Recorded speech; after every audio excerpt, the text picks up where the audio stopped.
Hello दोस्तों, welcome back to my YouTube channel Max Plaza. तो दोस्तों, आज मैं अपने इस वीडियो में Bihar board class 8 Hindi chapter 4 जिसका नाम है बाल गोविंद भगत, इस चैप्टर का आज मैं व्याख्या करने वाला हूं। आइए देखते हैं। तो चैप्टर का क्या नाम है? बाल गोविंद भगत, ठीक ना। तो पूछेगा कि बाल गोविंद भगत जो है इस पाठ के लेखक कौन है? तो कौन है लेखक? इसके लेखक हैं राम वृक्ष बेनीपुरी। क्या नाम है? राम वृक्ष बेनीपुरी। राम वृक्ष बेनीपुरी जी इस पाठ को लिखे हैं, ठीक ना। दूसरा पूछता है कि ये पाठ जो है यानी कि बाल गोविंद भगत पाठ की कौन सी विद्या है? ये है रेखा चित्र। क्या है? रेखा चित्र। अब यह पूछेगा कि रेखा चित्र किसको कहते हैं? रेखा चित्र का मतलब होता है जिसमें किसी एक खास आदमी का जो है जिक्र किया गया हो, जिसमें किसी एक आदमी का चर्चा किया गया हो, ठीक ना। जिसमें किसी एक आदमी के बारे में पूरा चित्रण किया गया हो, उसी को हम लोग क्या कहते हैं? रेखा चित्र। जिसमें जैसा है कि इसमें बाल गोविंद भगत जी के बारे में क्या किया गया है? चित्रण किया गया है, ठीक ना। तो इसको क्या बोलेंगे? रेखा चित्र। तो अब हम इसको डिस्कस करते हैं। इसमें जैसे दिया है कि बाल गोविंद भगत जी जो थे उसका हाइट समझो ना तो अधिक लंबा था ना ही अधिक नाटा था, ठीक ना। वो कैसे थे? मीडियम हाइट के थे। मीडियम को यहाँ पे कहा गया मंझले कद। मंझले कद मतलब कि अधिक लंबा भी नहीं और अधिक छोटा भी नहीं है, समझो कि हम लोग क्या हाइट की तरह होगा, ठीक ना। नहीं तो मान लो कि और कि जैसे रितेश कितना लंबा है, उसके इतना लंबा नहीं होगा और ना ही पूरा छोटा होगा, यानी मीडियम हाइट का होगा। और इसका एज जो है करीब करीब जो है 60 साल था। कितना इसका एज था? 60 वर्ष। 60 वर्ष से थोड़ा ज्यादा का होगा। 60 वर्ष के थे, ठीक। और मंझले कद के थे। मंझले कद मतलब समझा दिए हैं कि अधिक बड़ा लंबा भी नहीं और अधिक छोटा भी नहीं। उसके बाद ये क्या करते थे? लंबी दाढ़ी या जटाजूट तो नहीं थी, मतलब लंबी लंबी दाढ़ी भी, इतना लंबा लंबा दाढ़ी नहीं रखते थे। और बड़ा बड़ा ये जटा सब जैसे रखता है ना साधु महात्मा सब, मतलब इतना बड़ा बाल कर लेता है, इतना बड़ा दाढ़ी कर लेता है। इसका लंबा दाढ़ी या फिर लंबा बाल भी नहीं था। चेहरा बिल्कुल सफेद था। बालों से उनका चेहरा सफेद बालों से जगमग किए रहता था। मतलब बाल जो है एक भी बाल काला नहीं था, ठीक है। टोटल बाल क्या हो गया था? व्हाइट हो गया था। टोटल बाल जब पक गया था और सफेद बालों से चेहरा उसका जगमग जगमग करते रहता था। और कपड़ा बहुत ही कम पहनते थे, ठीक ना। गर्मी के मौसम में क्या करते थे? केवल जो एक लंगोटी पहनते थे। लंगोटी समझता है ना, जो हनुमान जी पहनते हैं। बस इतना दूर जो क्या करते थे, कमर में लंगोटी को लपेट लेते थे। और सिर पर क्या करते थे? एक जो छोटा सा जितना कबीर जी का टोपी पहनते थे। टोपी कितना ठोका रहता था? कबीर जितना ठोका। वो टोपी से कान नहीं झपता था, यानी कि यहाँ ऐसे करके ऐसे गोल रहता इतना ठोका, ठीक ना। उस टोपी से कान जो है नहीं झपता था। कान से ऊपर नहीं रहता है गोल का टोपी छोटका, वही टोपी जिसका कि मुस्लिम लोग जो कुछ ज्यादा यूज करते हैं। इतना टोपी रहता है यहाँ, तो वही टोपी पहनते थे। उसके बाद जो है जब ठंड का मौसम आता था तो क्या करते थे? लंगोटी तो पहने हुए रहते थे, बस इतना दूर पूरा बॉडी उघाड़े रहता था और सिर पे एक छोटा टोपी खाली शो कैसे रखल रहता था। और ठंड के मौसम में क्या किया करते थे? एक काला कम्बल जो ओढ़े रहते थे। और भर दिन भर रात हमेशा क्या ओढ़ते थे? काला कम्बल, यानी काली कमली। कमली मतलब यह कम्बल होता है, वो ओढ़े रहते थे। उसके बाद एक बहुत बार टीका भी लगाते थे जो नाक से शुरू होता था, यानी यहाँ से लेके पूरा यहाँ तक पूरे खत्म कर दिया। यहाँ से लेके यहाँ तक लगाते टीका, ठीक ना। जैसे कि महिलाएं लोग जो सिंदूर जो पहनती है, ऐसे ये क्या करते थे? तो बड़ा रंग का टीका लगाते थे। उसके गला में एक माला पहनता था जो कि तुलसी होता है ना, तुलसी का पूरा समझता है ना, उसका जड़ का माला बना हुआ था। तुलसी पौधा का जड़ जो होता है उस जड़ से इसका माला बना हुआ था। कहता है अब यहाँ पे कि ऊपर जितना कुछ हम बताया अभी, तो वहां से लगता है कि बाल गोविंद भगत जी एक साधु थे। क्या लगता है? ये एक साधु थे, लेकिन वास्तव में ये साधु नहीं थे, ठीक है। साधु की सब कुछ जानते थे, साधु जैसा करते थे, साधु जैसा आचरण था, लेकिन ये साधु नहीं थे। इसका जो है मतलब परिवार था, ठीक ना। इसलिए यहाँ पे क्वेश्चन में दिया है कि बाल गोविंद भगत जी गृहस्थ थे, लेकिन उसको साधु कहा गया। क्यों गृहस्थ? मतलब होता है कि इसका घर परिवार था। और लेखक कहते हैं कि बाल गोविंद भगत जी की पत्नी भी कभी होगी, ठीक ना, लेकिन वो कब थी वो मुझे याद नहीं। यानी कि इसकी पत्नी जो है बहुत ही पहले गुजर गई होगी, ठीक ना, इतना पहले गुजरी होगी कि लेखक को भी याद नहीं है। तो अभी फिलहाल इसके घर में जो है बाल गोविंद भगत जी हैं, उसके बाद इसका एक बेटा है और बेटा का शादी हो गया, तो एक पुतोह भी है। घर में कितने आदमी हैं? 3 आदमी हैं, बाल गोविंद भगत जी, बेटा और पुतोह, ठीक ना। उसका थोड़ी बहुत जो खेती बाड़ी भी है, उसी से उसका जो है दिन गुजर चलता है। तो ये क्या करते हैं, कबीरदास जी को मानते हैं। कबीरदास जी का जैसा जो पहनावा ओढ़ावा था ऐसे ही पहनते होते हैं, ठीक ना। उसी की तरह मान लो कि खान पान है, मठ जाते हैं आते हैं, उसका जो मान के चलो वाणी था, जो उसका कथन था, उसी कथन को ये करते हैं। और ये बहुत अच्छा जो क्या करते हैं, संगीत भी गाते हैं। तो कबीरदास जी जो दोहा लिखे थे, ठीक ना, जो पद लिखे थे, उसी पद को जो संगीत को जो है ये जो है उसी दोहा को अपने गाना के माध्यम से, संगीत के माध्यम से गाते हैं, ठीक। उसके बाद जो है आगे अब कहा गया इसमें कि खेती जो था इसको, ठीक ना, खेती में जितना भी फसल, पहला फसल जो भी उपजता था वो क्या करते थे, ये मठ दे आते थे। कबीरदास जी का जो आश्रम जो था उसको क्या कहा गया है, मठ। जैसे कि मान के चलो कि हम लोग मंदिर जाते हैं, प्रसाद चढ़ाने जाते हैं ना, मंदिर में प्रसाद चढ़ाते हैं, मान लो आधा केजी, 1 केजी, 2 केजी, 5 केजी, तुम कितना लड्डू चढ़ाया, तो पंडित जी क्या करता है, कुछ लड्डू रखता है वहाँ पे भगवान के सामने, और कुछ तुमको लौटा के दे देता है ना। और जो लौटा के देता है उसको हम लोग क्या कहते हैं, प्रसाद कहते हैं, और प्रसाद के रूप में घर लाते हैं और सबको बांटते हैं, खुद भी खाते हैं। ऐसे ये क्या करते हैं, इसके खेती में जब पहला अनाज जो है जो भी उपजता था, उस अनाज को ये क्या करते थे, तो मठ लेके जाते थे, ठीक ना। अब मठ में क्या करते थे, गुरु के आश्रम में अनाज को दे देते थे, गुरु के आश्रम में अनाज को देते थे। और गुरु जी वहाँ मठ में जो थे आदमी सब, ठीक ना, कुछ अनाज रख के कुछ अनाज इसको लौटा देते थे। तो जो अनाज लौटाते थे इसको, उसी अनाज को ये प्रसाद मानकर खाते थे, ठीक ना। यानी कि खेत में उपजता था बहुत कुछ, लेकिन ये पूरा टोटल जो है नहीं अपने पास नहीं रखते थे। क्या करते थे, पहले जितना उपजा टोटल कहाँ दे आते थे, मठ। जैसे हम लोग जहाँ पूजा करते हैं उसको मंदिर कहते हैं, इसी तरह गुरु जी का जो आश्रम था उसको मठ कहा गया है। अब मंदिर से जो प्रसाद देता है तो रख के उसको प्रसाद मानते हैं, इसी तरह जो है कुछ अनाज रख के जो उसको लौटा दिया उसको प्रसाद मान के पूरा साल भर खाते थे। इस तरह जो है इसमें जो है इसका चर्चा किया गया, ठीक ना। आगे मतलब दिया गया कि ये जो इतना अच्छा गाना गाते थे, इतना अच्छा गाना गाते थे कि मानो आदमी जो अपने आप जो झूम उठता था, ठीक ना।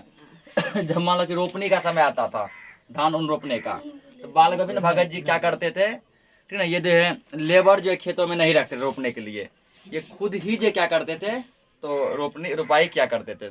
तो और सबके खेत में भी जो और सब महिला सब जो है रोपाई क्या करती थी, और सब पुरुष सब भी रोपाई करते थे, ये भी रोपते थे। तो मान के चलो कि खेत में पूरा जो हल्का हल्का से थोड़ा सा जितना पानी था, कि पानी देता तभी धान का रोपाई होता है ना। पूरा खेत मान लो कि पानी पटाया हुआ था। उसके बाद जो है बहुत सारी महिलाएं, बहुत सारे पुरुष क्या कर रहे थे, तो धान को रोप रहे थे या कोई और फसल रोप रहे थे। बाल गोविंद भगत जी भी रोपते थे, और छोटे छोटे बच्चे सब जो पानी में उछल कूद करते थे। ये रोपते रोपते बीच में जो है गाना गाने लगते थे, संगीत गाने लगते थे, और इतना अच्छा गाना गाते थे, इतना अच्छा गाना गाते थे, ठीक ना, कि जिस महिला का मतलब हाथ धीरे धीरे चलता था उसका हाथ अपने आप फास्ट चलने लगता था। जो जिस मान लो पुरुष का हाथ धीरे धीरे चलता था, काम करने का मन नहीं करता था, जो मान लो थक गया हो, उसका हाथ अपने आप क्या होने लगता था, फास्ट चलने लगता था, मानो हाथों में क्या आ गया, गति आ गया, ठीक ना। उसके बाद बच्चे सब भी पूरा क्या करते थे, झूम उठते थे, पानी में उछल कूद के बहाने पर नाचने लगते थे, इतना अच्छा ये गाना गाते थे। उसके बाद जब ठंड का मौसम आता था, तो ठंड के मौसम में क्या करते थे, तो कपड़ा जो है इसका तो केवल इतना लंगोटा ही पहनते थे, पूरा इधर खुले रहता था, ठीक ना, नीचे ही पूरा खुले रहता था, केवल कमर पे लंगोटी बांधते थे। और जब ठंड का मौसम आता था तो लंगोटी रहता था, और सिर पे तो टोपी शुरू से पहन रखते थे, खाली इसे सो का केवल रखने का था, एक काला कम्बल ओढ़े हुए रहते थे भर दिन भर रात। उसके बाद ये समझो सुबह सुबह जो है इतना सवेरे जगते थे, इतना सवेरे जगते थे, जब समझो पूरा गाँव वाला जगता था, ये बगल के क्या करते थे, एक जो है बगल में घर के आसपास एक नदी था, ठीक ना, उस नदी में जाके स्नान करके भी आ जाते थे। उसको हम लोग कहते हैं ब्रह्म मुहूर्त। यानी समझो कि 3 से 4 बजे के बीच ये जगते थे, कितना ठंड रहे, कितना गर्मी रहे, कितना वर्षा का मौसम रहे, उसी टाइम में जगते थे, ठीक ना। और जग के क्या करते थे, आसपास एक नदी था गाँव से करीब करीब समझो कि वो जो है 2 मील दूर था, ठीक ना। वहाँ जाते थे और वहाँ जाके जो क्या करते थे, नहा के आते थे, और नहा के लौटते वक्त जो है रास्ते में एक जो है पत्थर या पहाड़ का बना हुआ था, एक चट्टान मिलता था, ठीक ना। तो जब नहा के लौटते थे उस चट्टान पे बैठ के क्या करते थे, गाना गाने लगते थे। उसके हाथ में खंजरी रहता था, ठीक ना, खंजरी बजा बजा क्या करते, गाना गाने लगते थे। तो आदमी सभी सुबह सुबह जो है कोई ये नहीं सोचता था, कोई ये नहीं पूछता था कि इतना सवेरे सवेरे, इतना सुबह सुबह जो है अचानक गाने का आवाज़ कहाँ से आ गया। जैसे मान के चलो हम लोग यहाँ पढ़ रहे हैं अभी, तुम लोग ठीक ना, अचानक मान लो कोई बीच में गाने लगेगा तो हम लोगों के मुंह से अपने आप निकल पड़ेगा कि कौन गा रहा है, ठीक ना, जो वो अचानक गाया, पहली बार गाया है। लेकिन बाल गोविंद भगत जी जब गाते थे, चाहे सुबह में गाए या शाम में गाए या फिर दोपहर में, कोई गाँव वाला ये नहीं पूछता था कि ये कौन गा रहा है। कि इतना अच्छा गाते थे, इतना सुरीला गाते थे कि उसका जो पहचान की जरूरत नहीं थी, सब ऑटोमेटिकली जान जाते थे कि हो न हो ये भगत जी की ही आवाज़ है, वही गा रहे हैं। इतना ठंड में ये समझो कि पूरा दांत किटकिटाने वाली ठंड में, ठीक है, दांत पे दांत नहीं बैठता था, इतना ठंड रहता था। उस ठंड में ये उतना सवेरे जग के क्या कर नहाते थे, स्नान करके आके जो है फिर गाना गाते थे। तो एक दिन हुआ कुछ, लेखक के कानों तक ये आवाज़ पहुंचा।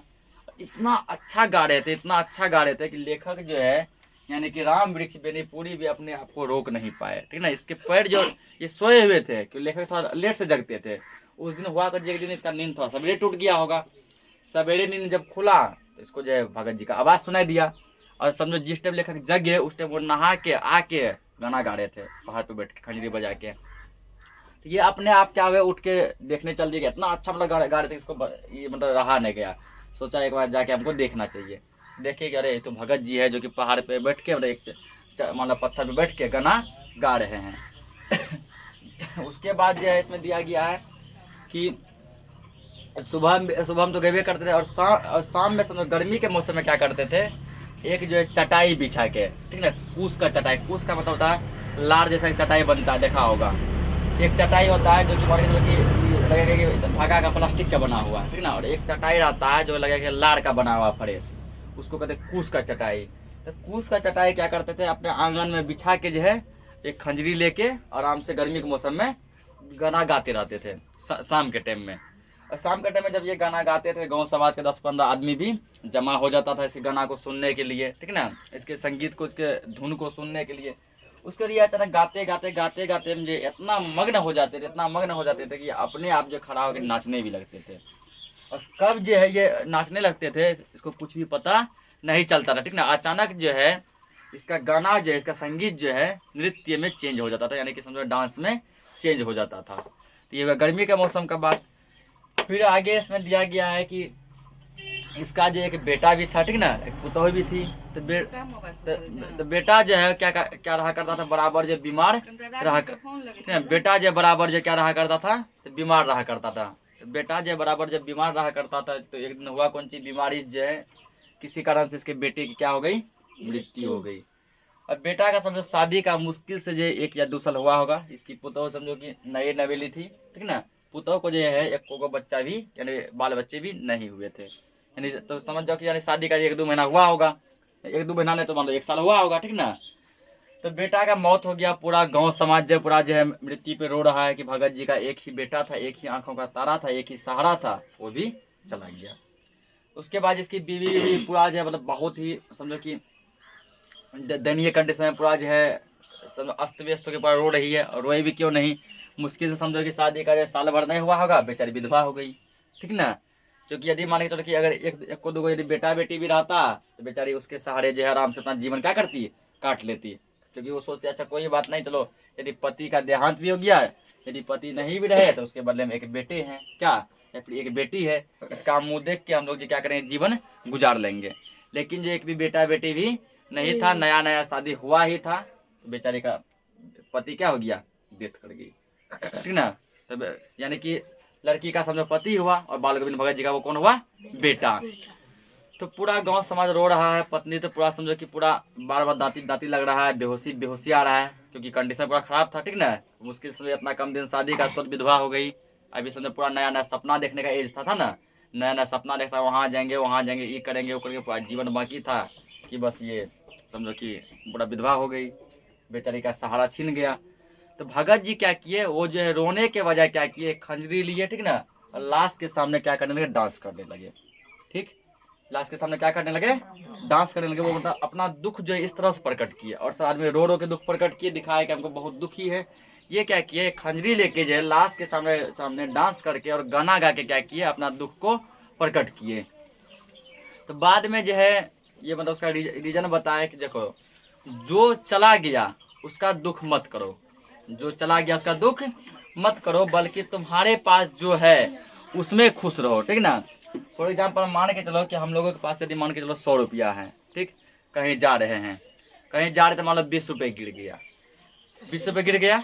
अब 20 रुपया गिर गया और 20 रुपये के बारे में सोच सोच के हम लोग इतना दुखी हो जाते हैं, इतना दुखी हो जाते हैं कि हमारे पास जो 80 रुपया है, ठीक ना, उसका भी हम लोग ख्याल नहीं करते हैं। और 80 रुपया को भी भूल जाते हैं कि हमारे पास जो 80 रुपया है वो इन्हें सोचते चलो हटाओ 20 का गिरा है, 80 का है ना, हम लोग फिलहाल इसका मजा लेते हैं, इससे जो खाना पीना हो इससे खाते हैं, इससे मौज मस्ती करते, लेकिन नहीं 20 रुपये के चक्कर में, यानी 20 रुपये में हम लोग इतना दुखी हो जाते हैं, इतना गम प्रकट करते हैं कि 80 रुपये में जो सुख है वो भी भूल जाते हैं, ठीक ना।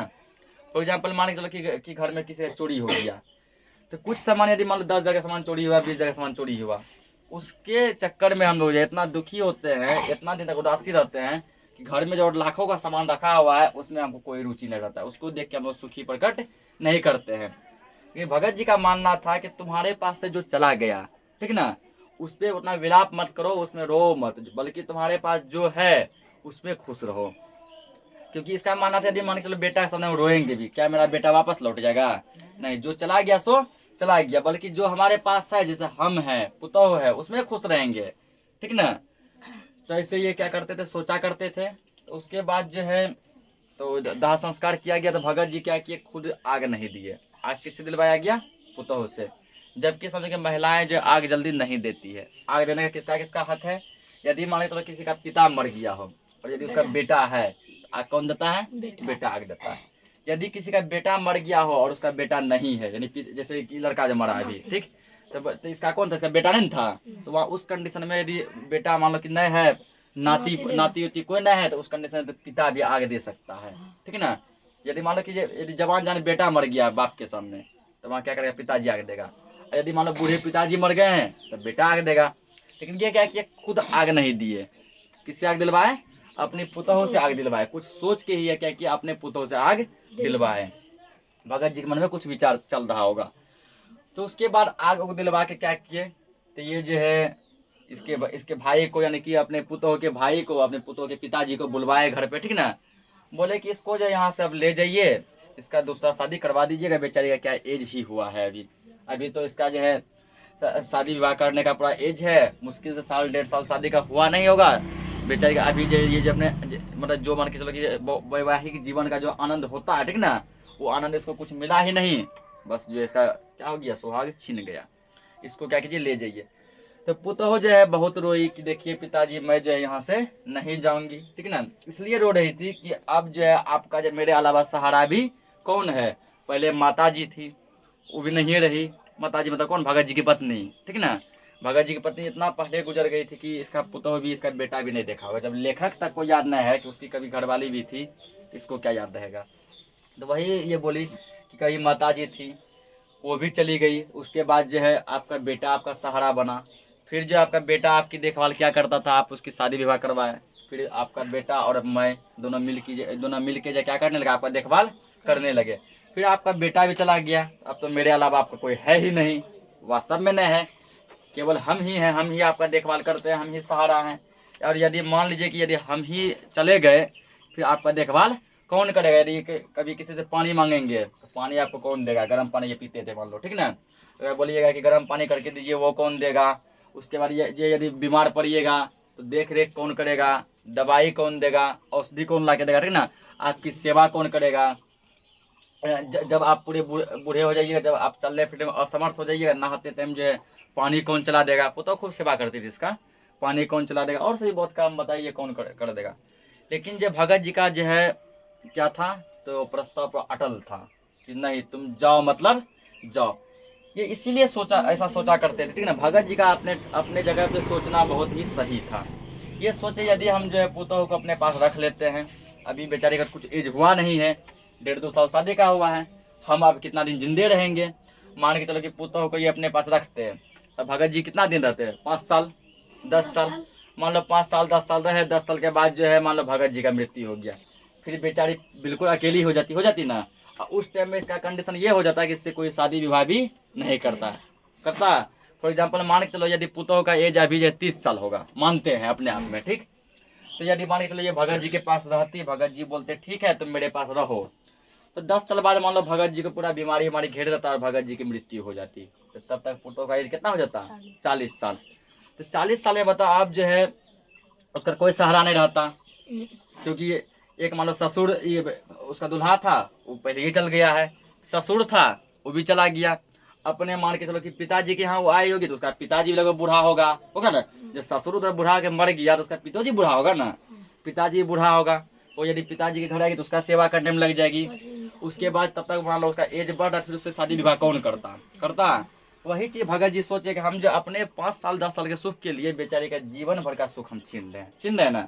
यदि मान के चलो कि इसको अपने पास रखते हैं 2 साल 5 साल 10 साल हम रहेंगे, तब तक ये मेरे पास सुखी सुखी रहेगी, और जैसे उसके पास हम चल जाएंगे उसके बाद जो इसका कोई भी नहीं रहेगा, तब तक इसका एज भी काफ़ी ज़्यादा हो जाएगा, शादी विवाह भी फिर से नहीं होगा, तो इसको सब पास जीवन भर के लिए दुख हो जाएगा।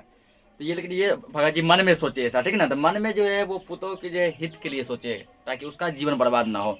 हम तो कुछ दिन का मेहमान, हम चले जाए, लेकिन मेरे पुतों का जीवन बर्बाद नहीं हो, क्योंकि बेचारे का भी क्या जीवन उम्र ही हुआ है। इसका बड़ा भरोसा अटल था कि तुम जाओ मतलब जाओ।